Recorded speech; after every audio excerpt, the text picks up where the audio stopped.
Hello, everyone, and welcome to another episode of X Teaches Sree about why.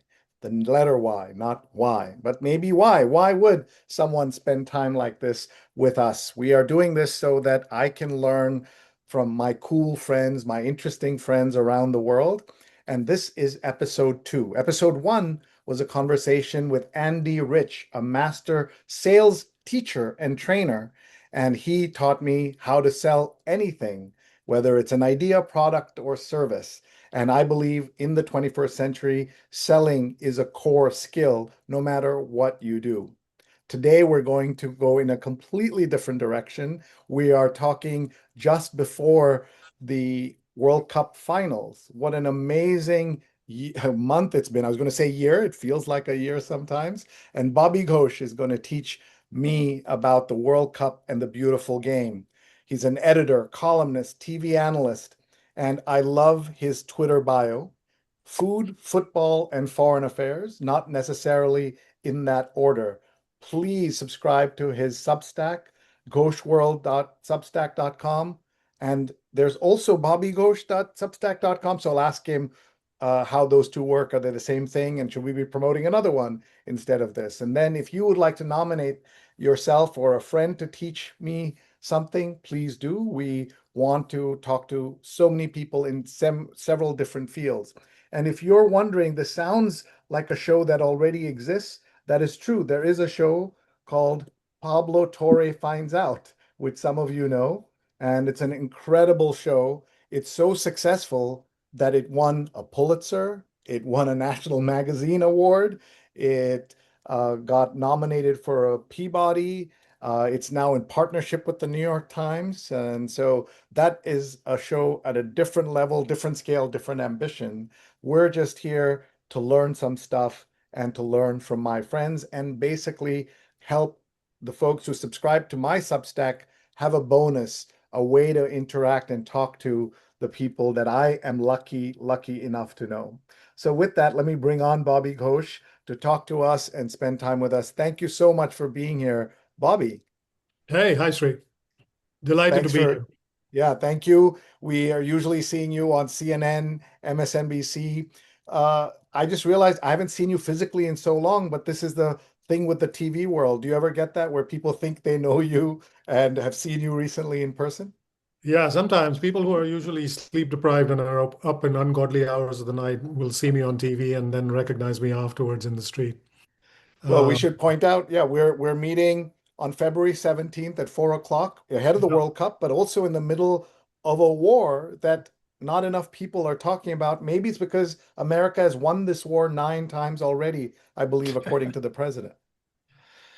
Yeah, that's there are many. The president is a master of distraction, and so we've managed to forget the fact that this country is in the middle of a war that costs blood and treasure. Most of the treasure is ours. Most of the blood is Iranian, and will continue to do so. And a war that inflicts pain not just on the belligerents, but across the Middle East and across the wider world because of the economic impact of it. So it's really quite remarkable how short international attention spans have become. I did a experiment a couple of days ago to see whether it was just Americans who were not paying attention to the war.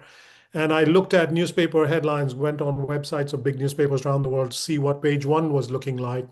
And it's remarkable. It's not just in the US and it's not just in the US that the war has dropped off the top of the front page. It's everywhere in the world. People have moved on. And I would not have thought that possible. And here we are in that time. So just a word on the war before we get to the World Yeah, Cup, which is a different kind of war and much lighter. And obviously, though the politics did get involved in this year's yes, it World does. Cup as well, can you just talk about where we are, in fact, with the war? You did an excellent analysis of the surrender that was, in fact, the MOU a few weeks ago. Now, I lost track of all of this, Bobby, so please help us. Well, it's a bit of a head scratcher because both sides are insisting they won, which is quite unusual in a war, and both sides are behaving as if they've won, and that's what's holding up the prospects of peace. Usually, a peace is only possible when one of the two sides has realized that it can no longer win or that it has lost, or that both sides agree that nobody can win and therefore they should bring the hostilities to a close. Unfortunately, we are in this sort of unique position where each side thinks that it has actually won. And as long as that remains the case, I can't imagine that things will greatly change. I think we're locked into this cycle of violence and then a period of uncertain calm, followed by another spasm of violence. And this could go on certainly through the midterms and possibly even longer than that. And that has enormous consequences for the global economy, as well as for lives of ordinary people, mostly Iranians who are directly under the in the line of fire. But this is a unique kind of conflict. I don't think we've seen anything like it. There have been wars between evenly matched countries or small countries that drag on for a very long time. But a war between one superpower and another middle ranking power, shall we say, dragging on for this long is unprecedented. There's no history, there's nothing in history to guide us about how things can go from here. And as Rita points out in the chat, that this is in fact many wars, including, of course, the Ukraine war, which we were told and Putin was promised would be over in a week. And here we are, I And here we are. believe, 5 years later, 4 years later. I've even lost track of that. I'm sorry to say. None of this Yes. I say with any pride, that these are just carried on. And so, in a way, these smaller countries have stood up to their bigger aggressors. Yeah, and the Ukraine example is a good one because the Ukraine war actually started in 2014 with Russia taking Crimea, and there was a spasm of violence, and then a long period of calm followed by violence, and now you have another hot war. So I think what we're going to see, I suspect, in Iran is this sort of the kind of alternation between hot war and cold war, hot war and cold war, for a long period of time. Do you blame Obama for not doing enough in 2014? Well, that you could go all the way back to you could go to Carter, you can go to Nixon. Depends on how far back you want to wind the clock. But the fact of the matter is, right now, the buck stops at the White House, and the person at the White House with a significant assist from the Prime Minister of Israel have to take a big part of the responsibility for it. Raja says Russia says they took Crimea because of the coup that preceded it, thus endangering the Yeah, ethnic minority in Ukraine. yeah, that's what they say. Sure. Okay. Well, we'll maybe have you back just to teach us geopolitics. Today, we are Yeah. here to learn about the World Cup and the beautiful game, as it's called. And I'm going to adjust my brain to say football during this entire conversation is going to be about the football that's the World Cup kind. I love the American kind, and I'm obsessed with it and have been since I arrived in this country at the age of 9.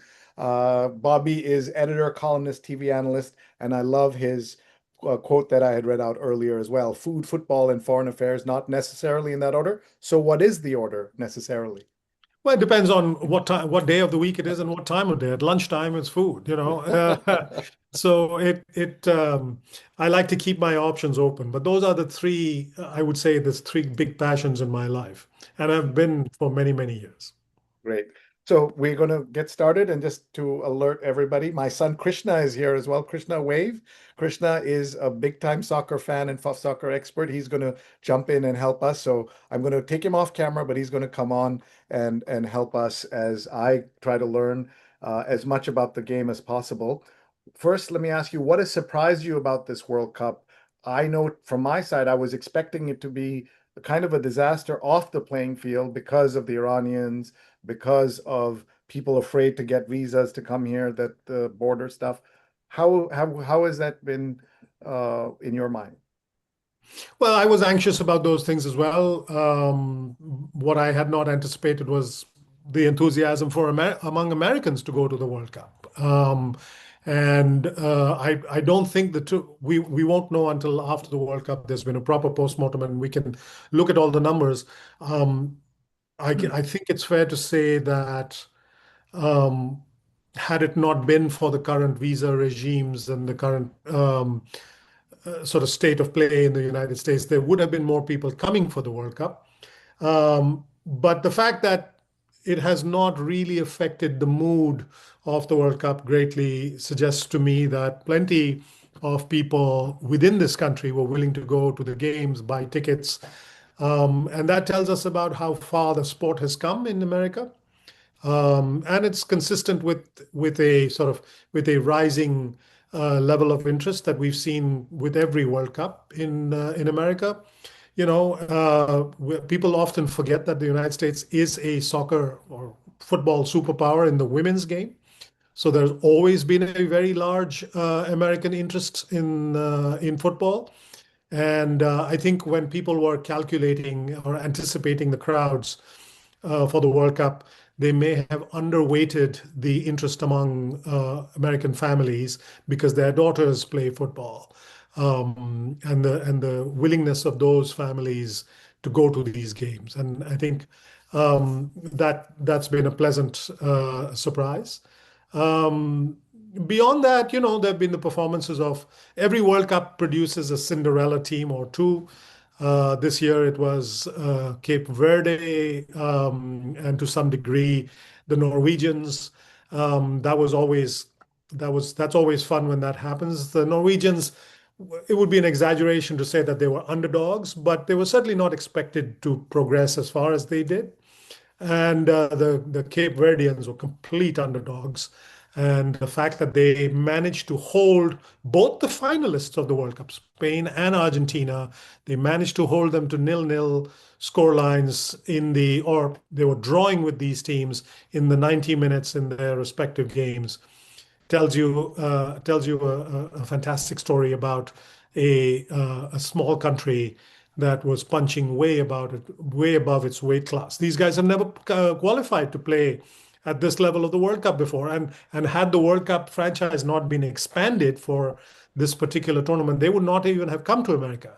There was a sense early on, and I plead guilty. I too thought that these guys were only here to make up the numbers, that they would be basically steamrollered by all the other teams, and that they would go home with their tail between their legs.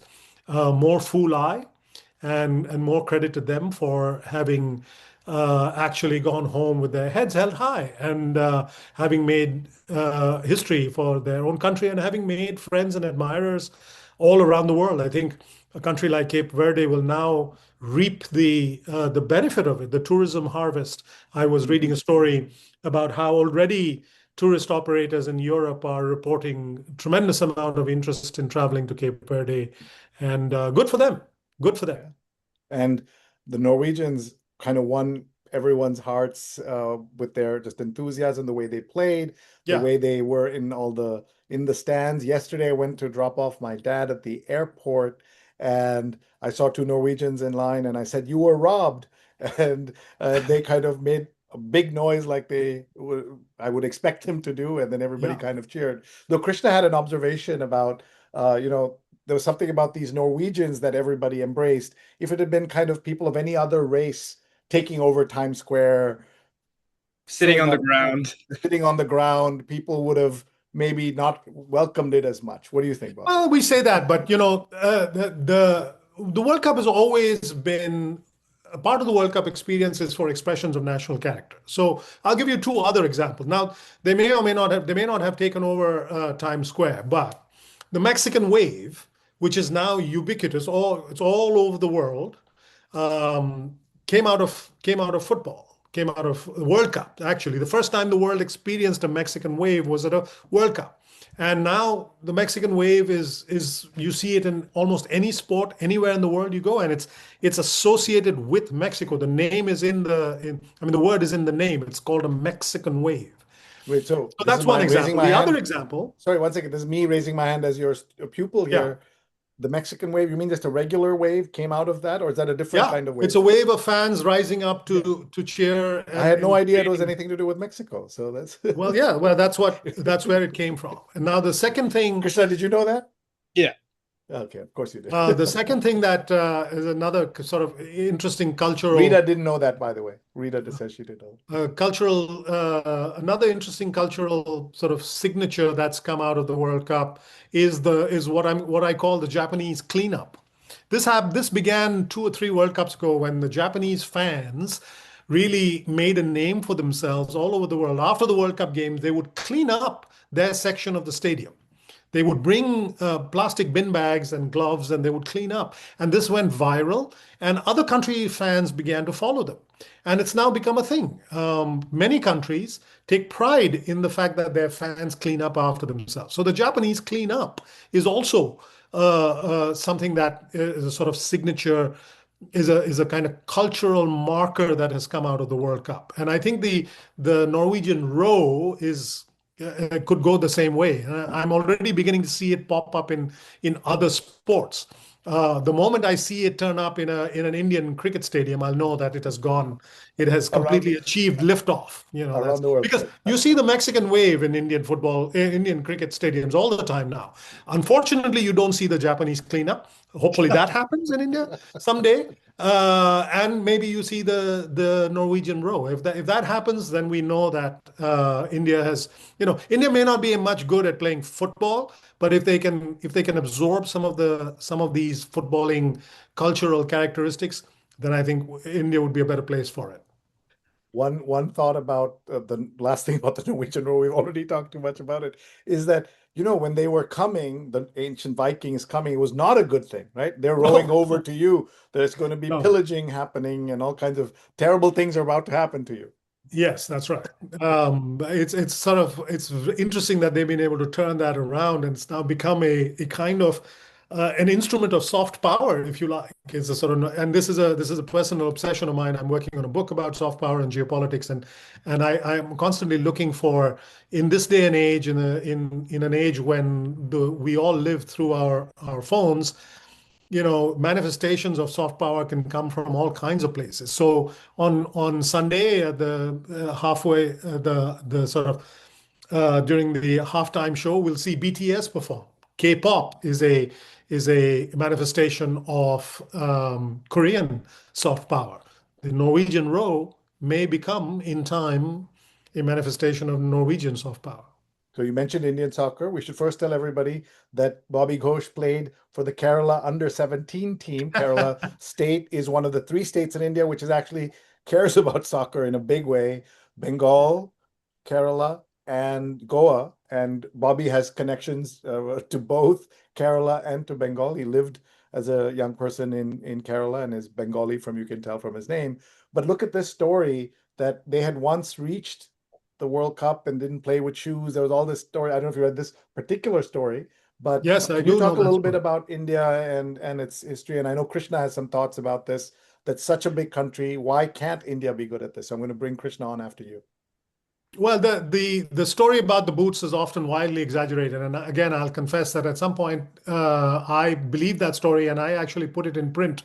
So I participated in the mythologizing of that story. It is a myth. Yes, it is true that in the 1940s and 50s, Indian teams tended to play bare feet, and they did so not because they couldn't afford boots, but it was almost like a mark of pride.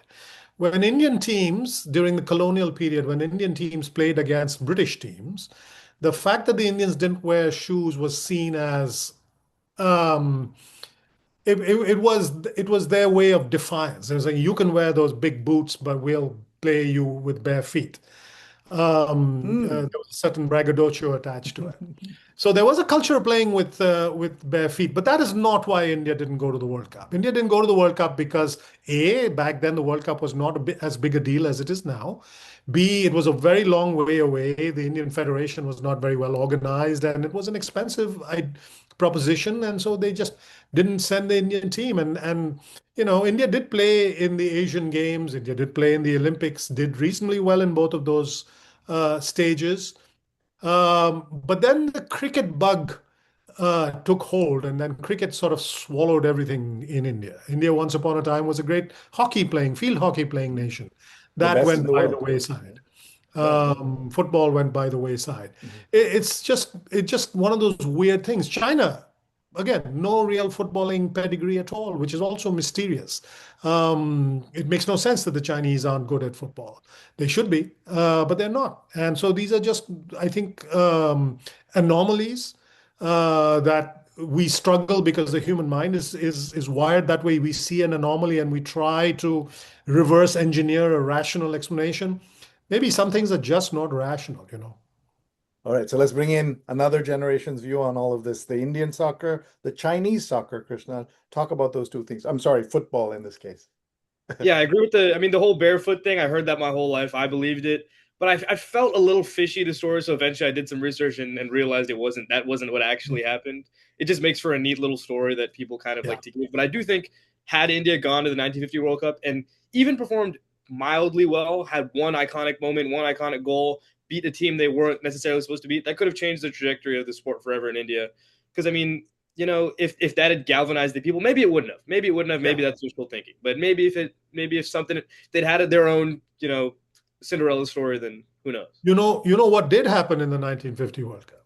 I think it was 1950, where the United States beat England 1-0. Yeah, the story And behind that didn't I heard that the did, story that had behind no it. impact on football in America. So That's true. That's true.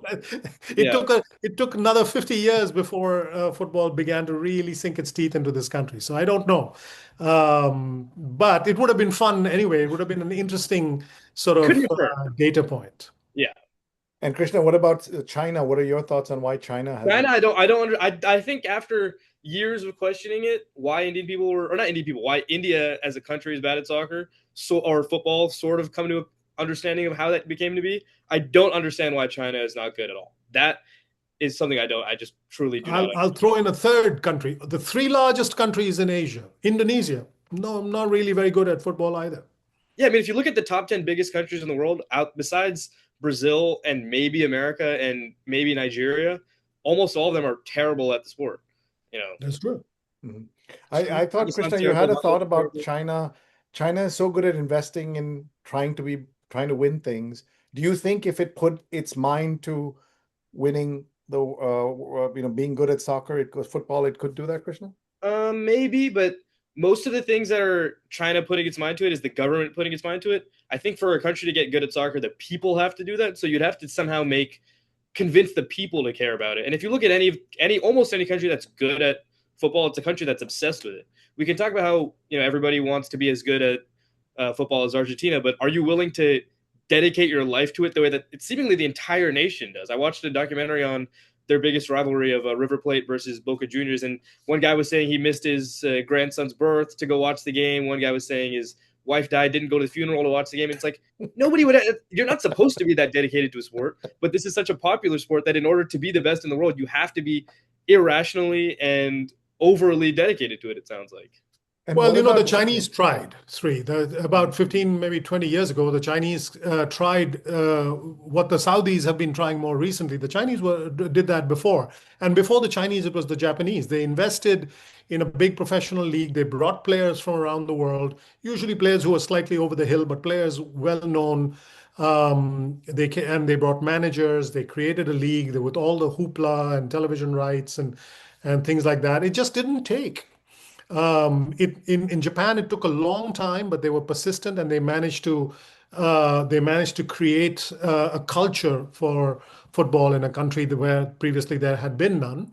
But in China, they could not sustain it. They tried for many years. They poured quite a lot of money. I would guess billions of dollars into it, but it simply did not. It didn't go anywhere. And there's a lesson in that.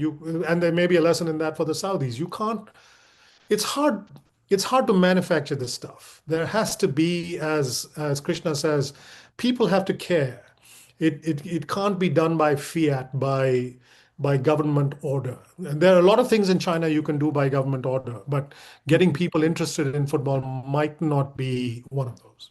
one of the things Krishna once said when we were talking about this China stuff, Krishna, you said that it's easier to become really good at, say, gymnastics if you put money and effort behind it than try to be great at soccer, that it's an easier sport, a smaller sport. These are all smaller Olympic sports that they've done really well at. They've some tennis, but not really. Let me just read some comments that have come in. Rita says, I was hoping Iran would make it to the finals so that the last game would be played in Mexico. How would that have worked? Is that Well, true no, that no, they would not have played in Mexico. They would have continued to play in the United States. They would simply not be allowed to stay in the United States, which was this really absurd situation that the Trump administration imposed on them, where the team had to spend the nights in Mexico in a hotel, but in the morning of their game, they would fly to the American venue, play the game, and at the end of the game, they would take a bus and go back to the airport and fly out. That was just absurd. and not fair Um, also, like and not fair to deeply, them. deeply unfair. Now, you know, for all that, this was not a very good Iranian team. By their own standards, Iran is not a insignificant, by Asian standards, a pretty decent team. This was not their best team, and so even if they weren't having to deal with that outrageous situation, they would probably not have progressed any farther than they actually did. But they managed to get some sympathy for their cause because the Trump administration treated them so badly, so badly. It was really quite utterly disgraceful. Here's a question. When you're a sponsor of when you're a host of the World Cup, you have to take in everybody who qualifies to play. It's just absurd that they decided that they were not going to do this. And full credit to Mexico to step up and say, all right, if they can't stay there, then they can stay with us. Yeah, Good, it's good so for them. unfair. Yeah. There's a question to both of you. Rita asked, how did our women's team get so good at soccer, at football compared to Krishna, your thoughts, and then Bobby's. Well, I think it's a game that the women's game has less a shorter history at the very least than the men's game. There wasn't a women's World Cup in 1930. I don't know when the first one was, but I can assure you it was not in 1930. So that's part of it. So maybe by the time that the Americans started, they didn't have a 50-year delay the way they did with the men's game. And then also, I mean, I think a lot of it is access. I think there's a lot of countries that might be great at men's football, but women simply don't have the access to the sport in those places. I'm not going to name any. I don't want to controversially name a country. Be like, I'm willing to bet you that their rankings on the men's FIFA rankings are higher, but I guarantee you there's some countries that could be in the top 30 for the men's and might not even be in the top 60 for the women's, just because of how the societies are run. I think there's certainly something to that. The other thing is that you have to remember that many sort of mainstream American sports were not really women friendly until fairly recently. So there's no American football equivalent for women, and Americans don't really want their daughters to play contact sports in that way. Until fairly recently, basketball, women's basketball is now a thing, but it wasn't until quite recently. There's softball, but not baseball. So the big American sports don't really have the women's equivalent, which means that there was not a great deal of competition for women's football when it began to take root in America. The part of the reason why why football or soccer has taken this long to take root in America is because it has had to compete with all these big team sports that sort of swallow up all the revenue, swallow up all the attention, the enthusiasm, and the sort of fan following. Women's football did not have to overcome those hurdles. I think that's part of the answer. And we also have a huge population that, by and large, most people have at least basic access to sports when they're a kid, even if it's just pick up soccer or whatever. So most women in America who want to do it, the number of women in America who can play soccer if they want to is just huge, just based off the fact we have 300 million people. Yeah. And all of those things certainly count. Folks, we have about another 15 minutes of me with our guests, and then we're going to bring everybody who has a question to ask it directly of Krishna and of Bobby. One thing that before we move off this I want to talk a little bit about the youth culture of soccer. We've been hearing, has soccer made it? In '94, I covered the World Cup. I covered the business of the World Cup in '94. This was has America made it? Has soccer made it? Has soccer made it? Every World Cup they say that. And this time it feels to me it has, but I've talked to Krishna about this. In his world, soccer was the youth game, and maybe what is it rank even in the top one or two or three youth sports in America, Krishna? It's up there. I don't know the exact number, but I only say that because I happen to grow up in a super soccer centric neighborhood in New York City. But I'm sure there's plenty of neighborhoods in the same city that I grew up in that nobody cares about soccer at all. I just happen Upper West Side in the early 2000s, late 2000s, early 2010s. For whatever reason, most boys either followed soccer or played soccer. I don't know why that was, or maybe that was just the three schools that I went to. It's entirely possible that if I'd gone to some other schools, it wouldn't have been like that. Well, New York's also got a lot of large immigrant communities, which helps. But I think that question is now, I think it has convincingly been answered. America, will football ever be in America what it is in Argentina and Brazil? No, but that's not the bar, right? We don't have to reach that level in order to be able to say football has arrived. The fact is that there is a league. The stadiums are filled routinely, large stadiums, stadiums that are purpose built for the sport in all over the country, not just in the Eastern Corridor or on the Pacific Coast. So that's a data point. You have pretty big names of players playing in the league. They may be slightly beyond their prime, but Leo Messi plays here for heaven's sake, and look at what he's doing at the World Cup. Um, the fact that when the American team enters the World Cup, a last 16 qualification is not out of the realm of possibility. That in fact, more and more, there is an expectation that the United States will make that grade. Is Yeah, of not the a five small World Cups thing. I've seen in my life, four of them we made it to the round of 16. That being said, we never made it past that, but 4 out of 5 round of Listen, 16. I mean, that's not 16 is a pretty big deal, right? Most countries in the world that are soccer mad, where soccer is the number one sport in those countries, would be very glad to make it to the last 16. Whereas the United States now does it fairly regularly. And if you look at European leagues, there are so many American players now who are playing in top clubs, in AC Milan, in Juventus, in Germany, in England, in Spain. It is no longer a novelty. It's no longer a surprise. So I think we can now take it as read that America is a significant player in the world of soccer. Um, so, I would put it, America's chances going into any World Cup are not unlike those of Belgium, you know, Who America lost to, yeah. Yeah. correct. Or, we went into that game with Belgium with not unrealistic expectations of being able to win that game. And this is not a small thing. There are lots of Poland, you know, Poland used to be a significant player in world football, is not anymore. Hungary. The Czechs used to be a significant player. Hungary used to be a significant player. They're not anymore. The United States have surpassed all of those countries. So, we're a mid power in a middle ranking power in the world of soccer. If I if I put my hand to my heart, I could say that before I shuffle off this mortal coil, it's not unreasonable that an American team could make it to a final of a World Cup, or that an American team, if they get a little bit of luck, might even win the damn thing. I wouldn't rule it out.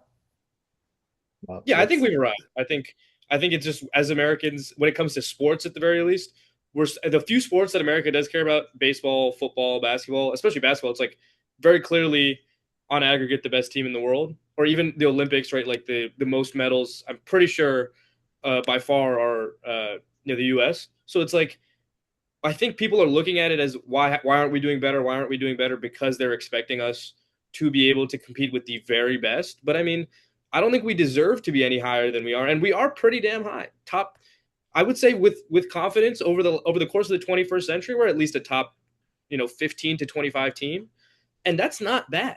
We don't even we're not top 15 in terms of how many people care about the sport, like deeply care about it. So I mean, I don't know. I think people ask these questions, but they don't ask the question of like, is this what we're supposed to be at? And I think it is.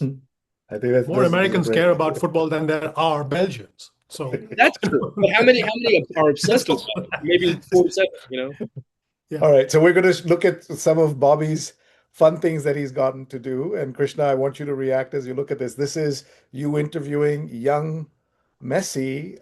This was in 2012. You put him on the cover of a certain magazine. Look at this. Amazing. Tell us the story and tell us what it was like to sit in the room with Lionel. Oh, this is Neymar. You put Neymar also on the cover, but we'll first talk about the cover you did with Leo.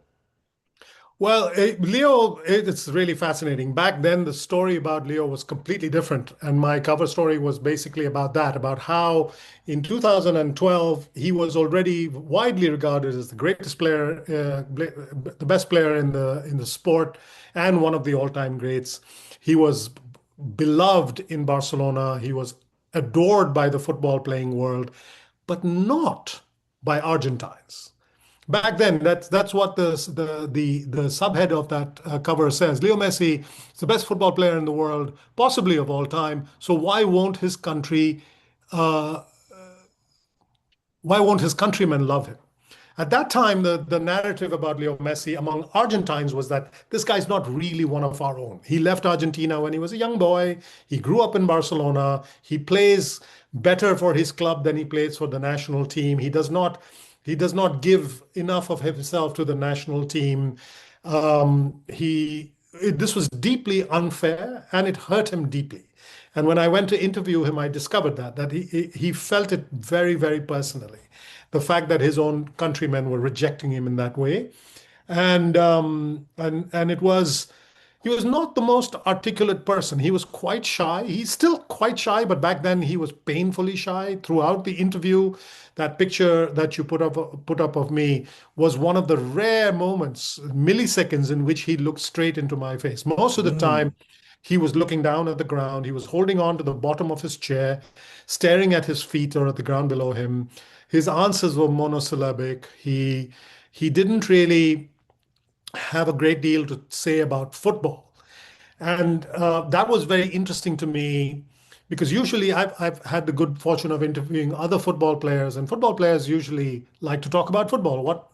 That's what they do. Like this guy. Like Pelé or Neymar or others. But he really didn't have much to say about the sport. And somebody explained this to me, somebody who was a journalist in Barcelona and had followed the Messi story since Messi was a 12 or 13-year-old boy getting off the plane and arriving from Argentina. He said something to me that has stayed with me. He said, look, Messi is not a fan of football. You were a fan of football. I am a fan of football. Messi is a fan of playing football. And there's an important distinction there. You and I can sit down and chew the fat about football till the cows come home. Messi, you put a ball at his feet, will play until you take the ball away. But you sit him down and ask him to talk about football, to articulate what it was that he was doing on the pitch. He's just unable to do that. He's not interested in doing that. He doesn't express himself in that way. It's a cliche, but he lets his feet do the talking. Even now, he's a little less shy. He's become more used to being in front of the camera, to being interviewed. But if you listen closely to his interviews, he says the most dull, boring things. You can tell that they've been sort of drilled into him by some PR people, and he says the most cliched things possible. He doesn't have anything sort of original to talk about. The only time in the interview that he came alive a little bit was when I was talking about Argentina and the fact that his countrymen did not seem to warm to him, and that then his emotions sort of came just up to the surface a little bit, and he let it pour out a bit, his frustration at that and disappointment. Just want to, before I get Krishna's thoughts on what you said about Messi, here we're looking at a cover from 2012. The headlines include, "Can Israel defuse Iran's nuclear threat?" and America's job gap, and that's written by our friend Fareed. And "Is capitalism broken?" These are things that Krishna's age kids care a lot about. Is capitalism broken in 2012 and 2026 also? So Krishna, your thoughts on Leo? I know you and I got to go to see Leo play against Ronaldo, right? In a friendly match at Neymar. MetLife. Oh, it was Neymar. Okay, yeah. I think So it was like one of Neymar's very, very early matches. I think he might have scored, and I didn't know who he was at the time. I was also, to be fair, I was like 8 or 9 years old. But yeah, we saw Messi score a hat trick in MetLife Stadium, which if that had happened now, I would have understood the gravity of what I was watching. Obviously, it was a friendly match, but still, just see Messi score a hat trick against Brazil, unreal, um, including a last minute winner. But yeah, looking back on it, it's become one of the best memories I ever have. Even though it obviously was a great day, but I didn't realize quite what I was watching. And tickets weren't $10,000, Krishna, so that's why Yeah. it could be there. Talk a little bit, Krishna, about this cover. He also put Neymar on the cover. Neymar, did he live up to all his expectations? I think almost universally the answer is no. At least in the sense that he didn't, he never won the Ballon d'Or. He has won Champions League. But I also do think he does get underrated in a sense.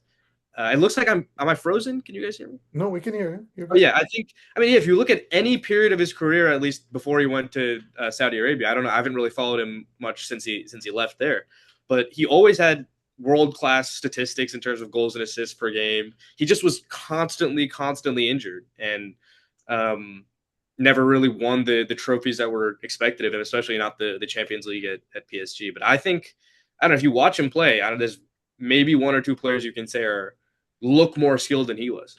And I think Messi is the only one that I could even put in that category. Bobby? Yeah, I think that's right. I think he was a supreme talent, and we did not get to see. We got to see flashes of it when he played in Barcelona, and maybe occasionally when he played at Paris Saint-Germain, but nowhere near the kind of sustained quality that he was capable of. Very different personality from Leo's. Very effervescent. He was a 21st century sports star. He was very conscious of his image, very conscious of his place in the Brazilian pantheon. He could talk about football all day long. Our interview ran an hour long because he was just having fun talking. The photo shoot from which that picture came lasted nearly 2.5 hours because he was so conscious about his image that he wanted to see almost every frame that the photographer was shooting, and he would say, "I'm not happy with that. Let me pose again for that picture. Let's see if we can't do better than that." He was very much engaged in the management of his image in that way. Um, you know, the only other person I ever saw do that was Sachin Tendulkar, the great cricket player. But Neymar was cut from a very different cloth, and he, unlike Leo, he was beloved of his own countrymen right from the beginning. He played for Pele's team, Santos. He was thought of as the next Pele very early on in his career. That's a great burden to have to carry, but he and many other players have had to carry that burden, and they have sort of buckled under the load of it. But he carried it off to a larger extent than most people have managed. He and I will say this for Brazilian players. I'm indulging in a little stereotyping, but they like to have a good time, and Neymar certainly liked to have a good time. And I don't think he will regard himself as having been a failure. I think when time comes and he looks back on his career, given who he is and where he is from, I think I think he would have the mental ability to process his life and his career and be able to take satisfaction with what he achieved, even though there may be some disappointment with what could have been. I agree Last completely. thing, yeah, sorry. I mean, yeah, Krishna, go ahead. if you looked at his career as somebody who'd never heard of him and didn't know the expectations with which he had entering his career, you would never even think to say it was a failure. He's the top scorer for the Brazilian national team. I mean, that alone, Yeah. how can you argue with that? He's the top scorer of the greatest national team in the world. And yes, does that mean he was better for Brazil than Pele? No. You can have all sorts of caveats, but at the end of the day, that's a stat that bare minimum means he had a legendary career. So I don't know. I think I love that. I the love reason that. at any point considered a failure is because of what he could have done, not the fact that he did nothing, because he did not do And nothing. And certainly that cover just is emblematic of the pressure he was under. Last story before we bring in we bring everybody on to ask you questions is this photo. I know there's a story behind it, including another photo that wasn't taken that you don't have a copy of another photo. So talk about this, and then everybody else get your questions ready. We're gonna have you ask Bobby your questions, and then I have a lightning round before we're done. Go ahead. I'll try to be quick. So in 2002, when the World Cup was played in Japan and Korea, I was working for Time Magazine. I was based in Hong Kong, and I got to cover that World Cup. It was the ultimate boondoggle of my life, and I had a wonderful time. And in the lead up to the World Cup, when there is a kind of ceremony, Adidas launches its new soccer ball for the World Cup. There's a big press gathering, there's a press conference, and all the great stars are invited. It's a big shindig, and that was taking place in a hotel in Tokyo. And I was speaking with Pele. I was interviewing Pele, and just off to the side was Franz Beckenbauer and Michel Platini, Germany and France, respectively. Even I know who they are. Even I know their legendary biggest players. And I was talking to Pele, and in the corner of my eyes, looking at these two other guys, and this little Japanese kid, 10, 12 years old, walks up, and he says to Pele, Beckenbauer, and Platini, "Can I take a picture of the three of you together?" And they sportingly line up to take the picture, and I pull myself out of the frame to let the kid get his shot. And at the very last moment, Pele reaches out, grabs me, and pulls me into the frame and says, "No, no, you must be in the picture." For no reason, just because he was a nice guy. And so I get into the picture, the kid takes a photograph, bows, and leaves. And so now I find myself in a quandary. I want that picture. I desperately, desperately want that picture. And I want to run after that guy and find out his address and find out how I can get this picture. Remember, this is pre-digital. He's taken a picture in film. And on the other hand, I now am standing with these three legends, and I want to stand and talk to them and just, listen to them talk to each other. And what do I do? And I chose the latter. I chose to stand and talk to them. I don't regret that at all. It was wonderful. About half an hour later, I go looking for the kid. No sign of the kid. Kid's gone. And it's been for me the great white whale. I've always wondered what that kid thinks when he sees that picture. He sees these three great people, and who's this other guy? What's he doing there?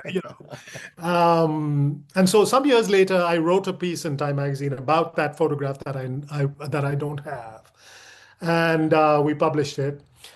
A couple of years after that, it just coincidentally at our offices in New York, Pele happened to come in for a photo shoot. And somebody, I was not involved in that photo shoot at all or in that story, but somebody in the photo department mentioned that story to him and showed him that story, and he read it. And he said, "Who's the person who wrote the story? Is he in the office now?" And they said yes. And he said, "Well, if they want, they can take a picture with me now."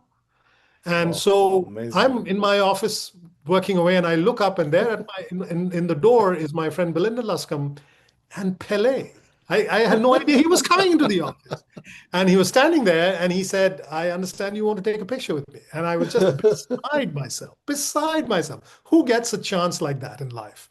And so he very generously posed. He signed a football for me. It was a wonderful, wonderful moment. And he was that kind of person. He was a very different kind of star, very different from Neymar and Messi. He was very aware of the impact he had on people.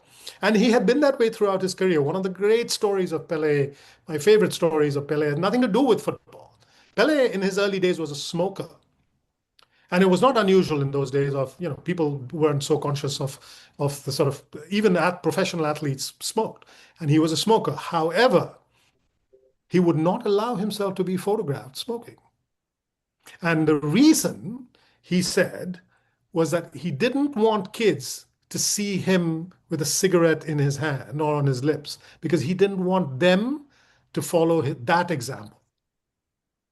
Now think of what sports stars do today and the behavior that they display today, and the lack of responsibility that we see all around us and compare that to someone like Pele, who could have made a lot of money endorsing cigarettes back in the day if he had chosen to. But not only did he not take money for it, but he was conscious enough that he wouldn't allow himself to be photographed. That's the kind of man he was. Amazing. And what a story. And you have so the only question I have for that is where did the football come from? Oh, that football, actually, this was a different football. I don't have it here. I have it in the apartment in the city. I had a miniature of the ball that was in the Japan-Korea World Cup. And luckily for me, it was in my office. I had it on my So bookshelf, you said- and he signed it.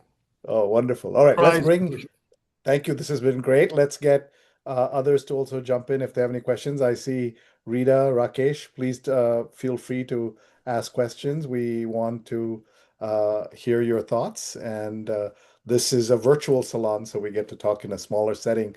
Rita, do you have a question or comment? Yeah, thanks. This has been really fun. I actually didn't know very much about the World Cup either, so this has been a good education. Yeah, just back to the whole women's team. I brought it up because you both, Krishna and Bobby, were talking about, oh, culturally, that's why it's so big in these other places or hasn't been big in other places. But you didn't make that same comparative to the women's team doing as well as it has. So and Krishna, just so you know, I'm way older than you. I think Sree and I are about the same age. Like I grew up in small town America. There was a cow crossing sign on the way to my high school, and everybody played soccer, including me. So yeah, I think and my brother was, the coach of his kids' soccer team. I guess his kids are almost your age. So anyway, I think it is pretty ubiquitous that many, many people in America have played soccer. So yeah, like why is it up? And I'm not optimistic that soccer's arrived just because of the excitement right now. I mean, I think also now we have very, very short attention spans. Yeah. But at least for this World Cup, we're excited. No, I think it's more than just this World Cup, though, Rita. I mean, if you think about the Major League Soccer, they fill a 75,000 seater stadium routinely. It's not even a big deal anymore. And of course, the women's sport, they can fill a bigger stadium than that. But MLS is a successful sporting franchise, a sporting event. And the other point I was making, which is that you have these great American men's players who now play in major European leagues. So the the production line of good players is now well established. Now it has already been this for women's soccer for 2 decades or longer. America is three-time world champion in women's. I believe that's correct. 3 times world champion in women's soccer, and it's a superpower. There's nobody else. I mean, America is the Brazil or Argentina of women's soccer. And So how did that happen with it not that being happened, I cultural? think. That was my question. Yeah, so I think that what happened is two things. One is that for girls playing soccer, they weren't competing with football, basketball, and baseball in the way that boys did. There were not these big glamorous leagues that sort of both sucked the money out of the system, but also sort of attracted fans and attracted people to play those sports. So that was one. I mean, if you think about team sports for girls, there was nothing to compare with the NFL, with the NBA. I would argue that women's basketball is more recent than women's football, Oh yeah. right? So there was no comparable big. I mean, there was lacrosse to some degree, softball, but these were not in the same scale. So that helped. And the second thing, of course, is that as Krishna pointed out, was that America was able to achieve success internationally, and success breeds success. Success breeds brings more people into a sport. America was able to achieve success internationally because there weren't that many countries that were represented in women's soccer. So, many countries around the world simply didn't have women's soccer teams when America was already a serious player. And so the leagues, so when America went to play the World Cup for women's soccer, there weren't that many teams competing, which is not to understate the achievement of the American women's team, but it is certainly a factor. If you're playing in a pool of 30 countries versus a pool of 200 countries or 180 countries, your chances are going to be better. And if you do well, then more girls are inspired, more girls follow suit, and so on and so forth, and it becomes a virtuous cycle. That had not happened for the American. That hasn't happened for the men's sport yet. But the men's sport, I think, has a very different trajectory and will achieve or has achieved success in a very different way.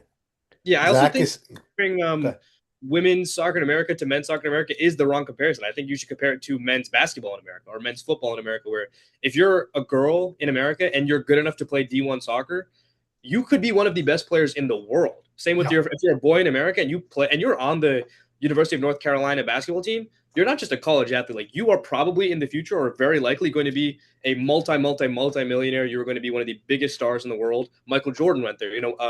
Mia Hamm went to University of North Carolina. In American men's soccer, it's unfathomable to imagine that the next Leo Messi or the next Neymar could be playing D1 soccer in America. That's just he would have been recruited by Barcelona or by Real Madrid or Bayern Munich like long before he turned 22 and graduated and then started his career. Right. Zach says I would venture that a lot of D1 women's teams in the U.S. could absolutely dominate many national men's teams or national women's No teams. doubt. I guess it doesn't matter. It's all the same. I will share a story about Krishna and I were in Venice during the 2015 World Cup, and we just went to a bar. We asked at many different restaurants. It's 2 in the morning. It was in Canada, so it was 5 hours time difference. It was late. So we said, where could we come later tonight to watch the Women's World Cup? Krishna, do you remember? There was no interest, at least among the bar owners. And one guy made the most, stereotypical caricature of a kind of effeminate woman running down the pitch and kicking a ball to laugh at these two guys asking about soccer, women's soccer. Like, that was the state of in Italy at that moment. Obviously, it's not representative of everybody, but it tells you a kind of attitude that there still exists about women's sports, and that's a Especially in a conversation. country that if the men's team were playing, every single person in that country would be glued to their TV. Oh yeah. And It's how not do you both explain? in How do India you and both explain? nobody cared. Yeah, how do you both claim? How do you both explain how Italy has been out of, I think, 2 World Cups in a row, 3. three Yeah, in a row. Roberto Baggio wrote a 900-page paper on why Italian soccer is dying, and nobody in the Italian Football Federation read it. Or there's some story they threw it out or they read it and put it to the side, and then he clearly was right. I mean, this is what was top 3, top 4 team in the world historically is not made it to the last 3 World Cups, and obviously there's been controversy of they've expanded it to 48 teams and Curaçao's going, but they didn't. But at the end of the day, you didn't qualify for the World Cup. And 3 in a row, there's something happening there that's beyond just. Yeah, they're going through a very fallow period. They've had a succession of really bad. They still have extremely good players, and you can tell because they're playing in the top leagues, not just in Italy but outside Italy as well. Italian clubs still do reasonably well in European competitions. Inter Milan was in the final a couple of years ago. Routinely in the last 8 in European league play, you'll see an Italian team, 1 or 2. So it's a little bit of a mystery. It's not entirely clear to me why they don't even qualify. I can understand if they qualified but didn't sort of make it to the last 8. That I could rationalize. I guess, okay, there are many more countries playing now. Standards worldwide have improved. Fine. But why they're unable to even qualify, Yeah. that's baffling. That's one of those sort of weird kind of mysteries. I I mean, think this is a country that, by the way, I should point out, given the nature of this audience, Italy had a team in the Cricket World Cup. In this last Cricket World Cup, Italy had a team. But they don't have a team in the Football World Cup? That makes no sense at all. I think it's got to be something about the talent development, because also if you look at the team now, if you look at the team in 2006 that won the World Cup, for example, like of the 11 starters, 8 or 9 of them are like legendary players that you've heard of and that you know about. Even if you look at the team that sort of by a fluke or freak incident won the Euros in 2021, that wasn't a team of superstars. it wasn't comparable to some of the Italian teams of the past, you know? Yeah, but that there is a tendency to nostalgize, if that's the right word. Success creates stars, right? If the team does well, then we hear more about them. But there is certainly an economic dimension that other people have noticed and remarked on, which is that the English Premiership has become so dominant that it absorbs so much of the sponsorship money that a lot of other leagues are suffering as a result. And Serie A, which is the Italian top league, is one of them. They still have international players playing, but the cream of talent goes to England. Yeah. And the next best would go probably to Spain or to Germany. And Italy is now in the third rank of leagues, I would say. And that has a bearing. If there's less money going into the sport, that has an. All right, last few things before we go. I know Rakesh had a question earlier. Rakesh, do you want to turn on your camera and ask it directly, or any other thoughts you have? No, I did not really have a question. I just feel grateful to be in an interactive session with the elite in soccer. I mean, with less than 48 hours, going to the final for this World Cup. But on that game, the final game, I may just want to share a thought with you. I mean, Mr. Ghosh, you spoke about Obviously. Messi earlier, how shy he is, and so on and so forth. And I bet his intelligence or his brain is probably in his feet. I mean, he is the soccer intelligence that this Yeah. great person has is unfathomable. And I'm just sitting here and wondering how he has stepped up to each game based on the opponents trying to take advantage or trying to outweigh their skills. And I'm wondering what he has up in his sleeves, with the Spain game. I mean, how he's going to try to penetrate the Spanish Armada, so to speak. Well, he knows the Spaniards' style of play. He grew up in that system. The Spanish style of play is very much modeled after the Barcelona style of game play, and he came from that school, right? He literally went to the same school as most of Spain's best players. So he will not be surprised. But equally, they will know how to deal with him. I think you'll have a kind of, there is a certain irresistible force versus immovable object quality to that final. I think that the Argentines will try to put the Spaniards off their game by playing a little rough at the beginning, because that's the only way you can beat Spain. If you go to and France proved this. If you go to the game against Spain and you tell yourself, "Oh, we'll play our own game and defeat them," you're asking for trouble. The first thing you need to do is you need to put them off their game, and Argentine players are extremely good at doing that. Yeah. And so I think that's what we'll see. I don't think this will be a great classic final. I think it'll be a game of attrition. I think it'll be a low scoring game. It could go, although I hate it, I on principle will not watch penalty kicks as a way of deciding games, certainly not as a way of deciding the World Cup. But I think we may end up with that. But it's remarkable. He's 39 years old. He has, not only does he play extremely well, but he plays very differently from what he did when he was in his prime. He's changed his game to adapt to his age, which is a very, very rare quality. Very few sports people are capable of making that. The training their muscles and training this muscle here to behave differently is very, very hard. It's a supreme achievement. Supreme achievement. Bobby, so what is your prediction if you had to make a prediction of a score and a victor, please? I think Argentina would win it. That's not my desired outcome, but I think they would win it in a very scrappy game by a 1-goal margin. Wow.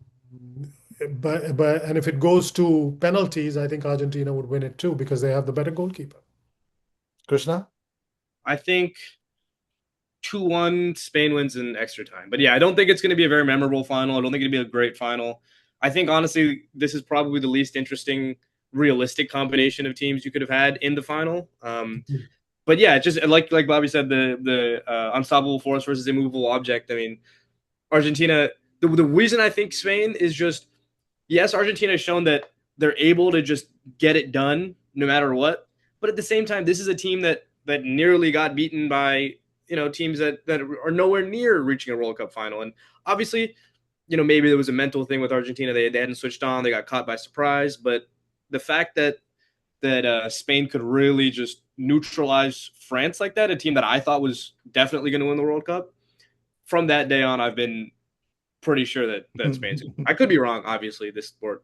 If I wear my geopolitics hat, I want Spain to win just to see Trump handing over the trophy to his least favorite NATO ally. That's a good one. Rakesh, do you have a prediction? Rita, Zach, the score, or Victor?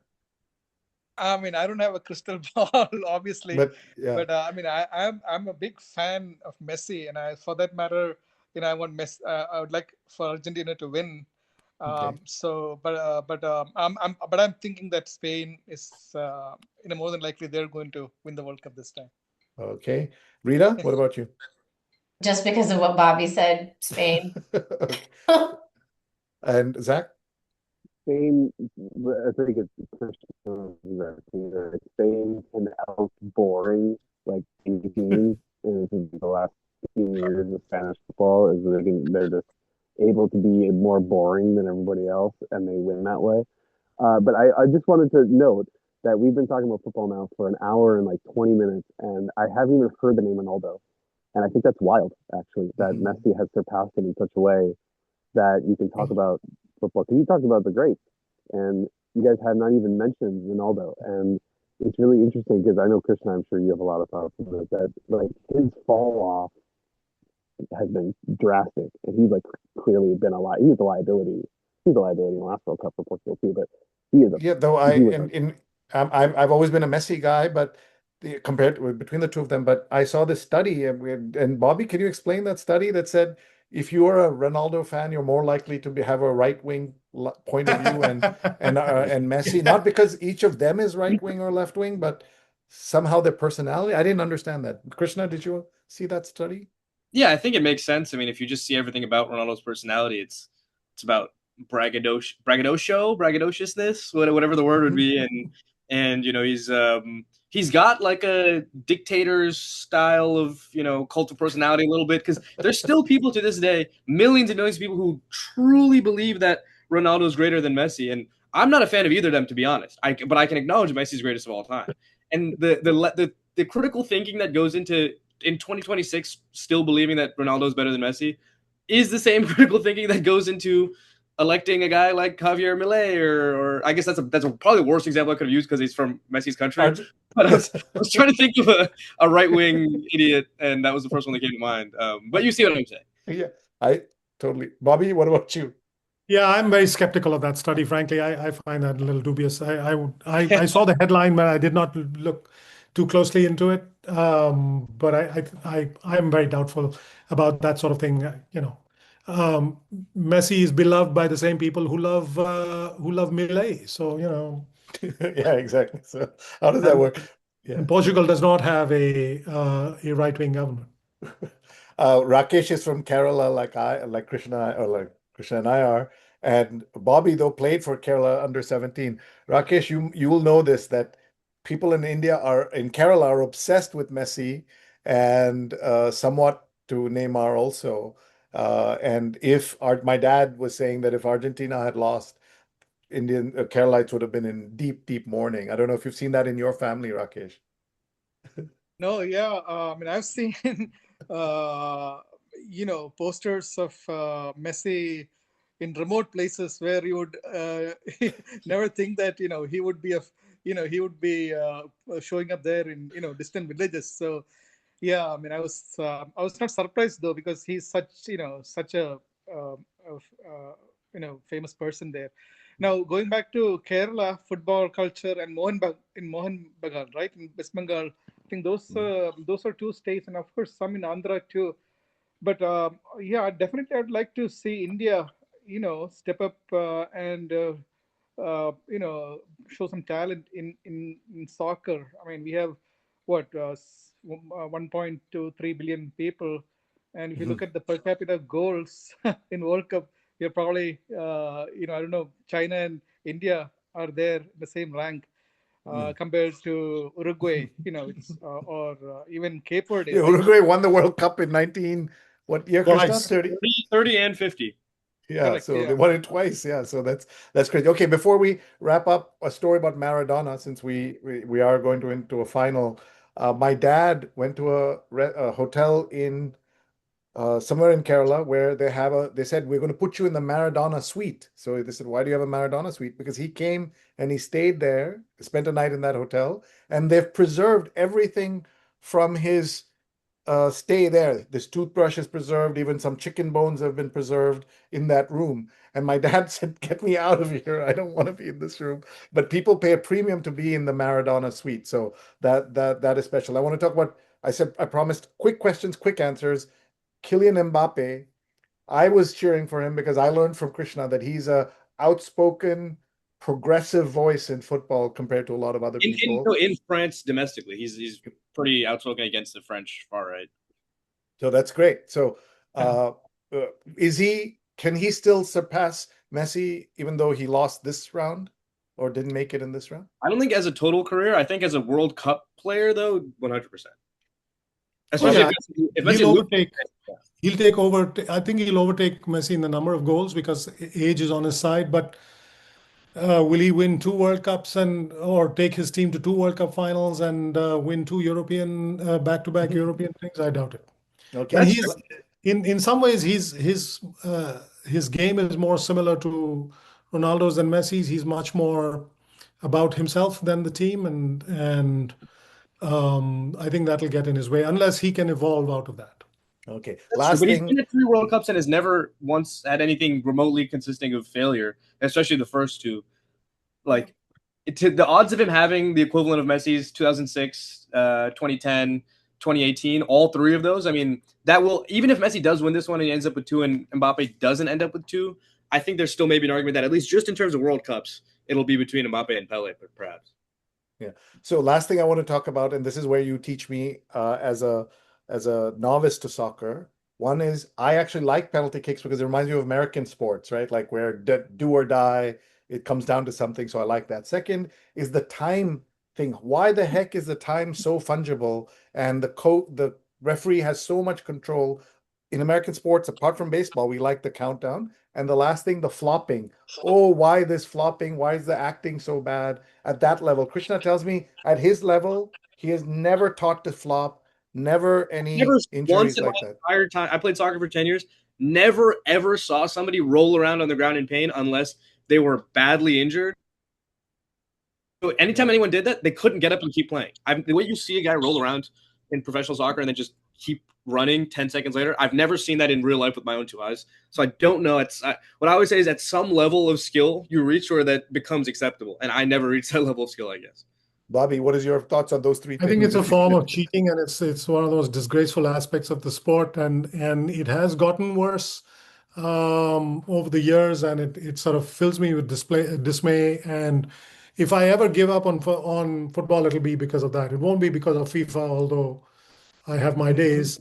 But the behavior of, it's not just the flopping around, it's the way the players are behaving now with the referees, with each other, with fans. There's a corrosion in the general quality of the sport, not in the playing of the sport, but in the sportsmanship that is on display. And I find that very distasteful, and I feel like the image of the beautiful game is being hacked away by this kind of behavior.